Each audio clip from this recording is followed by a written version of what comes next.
Oh, yeah. Oh, Start okay. reading a line just so I can test his levels. Sagalee makkee teestii gochuufi Okay, yeah. Let's do it.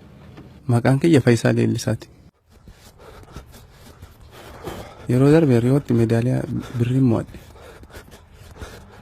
Akkuma sarara dhumaa sanatti dhiyaadhetti harka koo mataa gubbaa godhee mormii koo agarsiiseera. Namoonni miiliyoona hedduu ta'an akka ilaalan nan beeka. Mormiin an agarsiisuun mormii uummanni Oromoo Itoophiyaa keessatti ji'oottan 10 agarsiisaa ture. Uummanni Oromoo mormiin isaanii ji'a sadaasaa jalqabe. Yeroo sanatti mootummaan Itoophiyaa qotee bultoota Oromoo lafa isaanii irraa kaasee investorootaaf kennaa ture. Mormii kana deebii mootummaan Itoophiyaa kennaa ture namoota 1000 walitti lakkaa'aman ajjeesuu fi namoota 10,000 hedduu hidhuu ta'eera. Haalli Itoophiyaa keessa jiru hammaachaa dhufeera. Namoonni 1000 walitti lakkaa'aman mormiin an agarsiisutti ajjeefamaniiru. Ajjechaa humni waraana Itoophiyaa uummata Oromoo fi ilmaan Itoophiyaa mara irraan gahaa jiru addunyaatti agarsiisuun barbaada. Kana booda Itoophiyaatti deebi'uu hin danda'u. Mootummaan yoon deebi'e akka rakkoon tokko narra hin geenye dubbateera.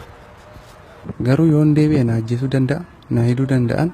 Kana booda immoo akkam biyya alaa kamuu hin deemne na godhuu danda'an. Amma Waashingtan hin jira. Mootummaan Ameerikaa viizaa yeroodhaaf as na tursiisuu danda'u naa kenneera.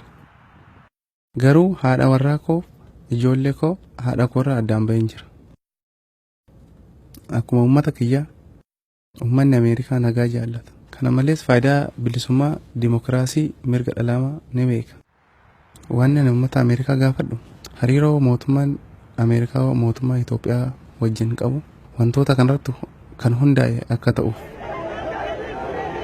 Ameerikaan uummata Itoophiyaa rakkachaa jiru gargaaruu qabdi. Uummanni Itoophiyaa bilisummaaf walqixxummaaf nagaa barbaada. Ana atileetidha, nama siyaasaa miti. Anaaf fiigichi jireenya kooti. Fiigicha koo ittan fufa. Sagalee uummata Oromoo fi uummata Itoophiyaa ta'ee dubbachuu koos ittan fufa. Amma uummanni Itoophiyaa dhugaasaa argatutti.